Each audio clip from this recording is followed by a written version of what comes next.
اداروں کے اندر طریقہ کار یہ ہوتا ہے کہ بعض ادارے تو ایسے ہوتے ہیں جہاں حفظ کا ماحول ایسا ہوتا ہے کہ بچے ادھر ہی رہتے ہیں، رہائشی بچے ہوتے ہیں، ان کے لیے مغرب کے بعد بھی، عشاء کے بعد بھی کلاسز ہوتی ہیں، فجر سے پہلے بھی کلاسز ہوتی ہیں۔ لیکن اب جو ماحول چل رہا ہے اور وہ بہترین ماحول ہے وہ یہ ہے کہ بچے 8 سے لے کر 4 بجے تک ادارے میں جا کے پڑھتے ہیں، اس کے بعد واپس گھر آ جاتے ہیں، اور کچھ اسباق جو ہوتے ہیں وہ گھر میں یاد کرنے ہوتے ہیں۔ جب بچے ادھر جاتے ہیں ادارے میں تو وہاں سبق سنانے کا معاملہ ہوتا ہے، تو اٹک رہے ہوتے ہیں، تو لگ رہا ہوتا ہے کہ ابھی بھی بیٹھ کے یاد کر رہے ہیں، تکے لگا رہے ہیں۔ تو جو وجوہات ان بچوں کے سبق نہ یاد کرنے کے سامنے آئی ہیں، جو چیزیں آڑ بنتی ہیں، ان میں سے چند یہ ہیں کہ امی ابو یا بڑی باجی نے دودھ یا فلاں چیز لینے کے لیے باہر بھیج دیا تھا، مطلب استاد پوچھتا ہے تو یہ بتاتے ہیں۔ چھوٹے بھائی کی پینسل وغیرہ لینے چلا گیا تھا، گھر میں دیگر بہن بھائیوں کا شور ہو رہا تھا، گھر میں مہمان آئے ہوئے تھے، آج میرے کزن آئے ہوئے تھے، فلاں آیا ہوا تھا، فلاں کا جس کمرے میں سبق یاد کر رہا تھا وہاں مہمان بیٹھے ہوئے تھے، ٹھیک ہے۔ ابو یا بڑے بھائی کے ساتھ کسی کام سے باہر چلا گیا تھا، سارے بہن بھائی سو گئے تھے، اس لیے میں بھی تھوڑا سبق یاد کر کے سو گیا تھا۔ اونچی آواز میں ٹی وی یا کمپیوٹر چل رہا تھا، کمرے میں دیگر افراد بھی بلند آواز سے باتیں کر رہے تھے۔ تو یاد رکھیے اس طرح کے معاملات میں بچہ سبقی یا منزل اچھی طرح سے یاد نہیں کر پائے گا، اسے ایک پرسکون اور سازگار ماحول چاہیے جس میں وہ اپنا سبق سبقی یا منزل اچھی طرح یاد کر سکے۔ تو اب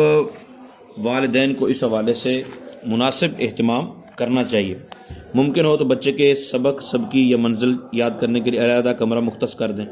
اور بہت ہی بہتر ہو، کمال ہو جائے اگر اس طرح کی صورتحال بن جائے کہ گھر میں مسجد بیت بنائی جائے۔ جس طرح ہم مختلف رومز تیار کرتے ہیں، اس طرح ہم مسجد بیت یعنی ایک روم مسجد کے طور پر بھی مختص کر دیا جائے، وہاں بچے یا گھر کی خواتین وہ بیٹھ کے نماز پڑھیں، قرآن پاک کی تلاوت کریں، اور افراد بھی جو ہیں وہ ممکنہ صورت میں سنتیں اور نوافل وہیں پہ ادا کریں، گھر میں برکت بھی ہوگی۔ ہاں اگر اس طرح ممکن نہیں ہے تو پھر یہ ہے کہ لائٹ کا مناسب انتظام ہو، لائٹ نہ ہونے کی صورت میں متبادل انتظام ہو، پانی وغیرہ کا بھی انتظام ایسا ہو کہ بچہ بار بار اٹھ کر باہر نہ جائے، دوران سبق کمرے میں کسی قسم کا شور شرابہ نہ ہو، دوران سبق بلا وجہ دیگر لوگوں کا آنا جانا بھی نہ ہو کہ بچے کی توجہ بٹے گی، کمرے میں ایسی چیزیں نہ ہوں جن سے بچے کی توجہ بار بار ان کی طرف سے ان کی وجہ سے مطلب ادھر ادھر ہو جائے، پینٹنگ، تصاویر وغیرہ۔ سبق یاد کرنے کا وقت بچے کے ذہن میں بٹھا دیں اور بار بار یاد بھی دلاتے رہیں کہ بیٹا آپ کا ٹائم ہونے والا ہے، اتنے ٹائم سے لے کر اتنے ٹائم تک آپ نے تیار کرنا ہے۔ ممکن ہو تو بچے کو سبق یاد کرنے سے قبل ہی کھانا وغیرہ کھلا دیا جائے یا کوئی چیز کھانے کے طور پر دے دی جائے تاکہ اس کی توجہ نہ بٹے۔ دوران سبق بچے کو جہاں تک ممکن ہو کوئی کام نہ بولا جائے،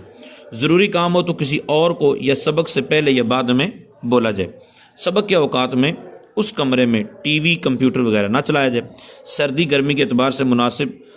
اقدامات ہوں۔ بچے کے سبق کے اوقات میں کوشش کریں کہ کوئی بھی بیرونی کام جیسے شادی میں شرکت، رشتہ داروں کے ہاں آنا جانا وغیرہ نہ آئے۔ مجبوری کی صورت میں بچے کو اس بیرونی کام سے پہلے ہی سبق یاد کروا دیں۔ بچے کی نیند پوری کروائیں، کہ نیند پوری نہیں ہوگی تو سبق یاد کرنے میں شدید دشواری کا سامنا ہوگا۔ بچے کی صحت و تندرستی کا بھی خیال رکھیں کہ ہلکی سی بیماری بھی بچے کے سبق یاد کرنے میں رکاوٹ کا باعث بن سکتی ہے۔ بچے کو سبق یاد کرتے ہوئے اس بات کا پابند کریں کہ وہ بلند آواز سے پڑھے۔ اس کا فائدہ یہ ہوگا کہ اس کی توجہ ادھر ادھر نہیں بٹے گی اور سبق جلدی یاد ہو جائے گا، کیونکہ اس میں یاد رکھنا کہ جو بہرا ہوتا ہے، گونگا ہوتا ہے نا، گونگا وہ پہلے بہرا بھی ہوتا ہے، کیونکہ وہ لوگوں کی آوازیں سنتا نہیں، لہذا وہ خود بولنے کی کوشش نہیں کرتا۔ تو جب بچہ اپنی آواز کو خود نہیں سنے گا تو سبق یاد نہیں ہو سکے گا، سنا نہیں سکے۔ امید ہے جب بچہ یکسوئی کے ساتھ بلند آواز سے پڑھے گا تو یہ شکایت دور ہو جائے گی کہ گھر میں اتنی دیر پڑھنے کے باوجود سبق یاد نہیں ہوا، میں 2 گھنٹے پڑھتا رہا ہوں، گھنٹہ لگا رہا ہوں، یہ ہو گیا وہ ہو گیا، ٹھیک ہے۔ سبق یاد ہونے کے بعد بچے سے کم از کم ایک بار ضرور سنیں، آپ سنیں گے تو آپ کو بھی اجر ملے گا۔ سبق یاد کرنے سے پہلے اور بعد میں بھی بچے کی حوصلہ افزائی کریں۔ تم تو پڑھتے ہی نہیں ہو، تم نہیں کر سکتے، تم بس دھکے کھاتے رہتے ہو، تم کھیلتے رہتے ہو، تم یہ کرتے رہتے ہو، وہ کرتے رہتے ہو، اس طرح کی باتیں بچے سے نہیں کرنی چاہیے۔ آپ بہت اچھے ہیں، آپ تو بہت جلد سبق یاد کر لیتے ہیں، دیکھیں ابھی آپ بیٹھیں گے تو یوں سبق یاد ہو جائے گا، کمال ہے آپ۔ بچے کی حوصلہ افزائی کی جائے اور جب بچہ سنائے تو اسے کہیں آپ نے تو یار بڑی محنت کی ہے، کمال کی محنت کی ہے، لیکن ایک دو چیزیں رہ گئی ہیں، 2-3 غلطیاں ہیں ابھی، اب اس کو اگر بیٹھ کے یاد کر لیں تو 5-10 منٹ میں آپ یاد کر سکتے ہیں۔ اس طرح اس کی حوصلہ افزائی کیجیے۔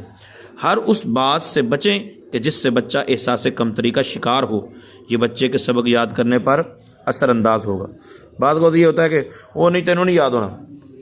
تجھے یاد ہو ہی نہیں سکتا بھائی، تو فلاں کو دیکھ وہ اتنا پڑھ گیا، فلاں کو دیکھ وہ اتنا کر گیا، وہ اتنا کر گیا، وہ اتنا کر، اس طرح کی عادات اچھی نہیں ہیں۔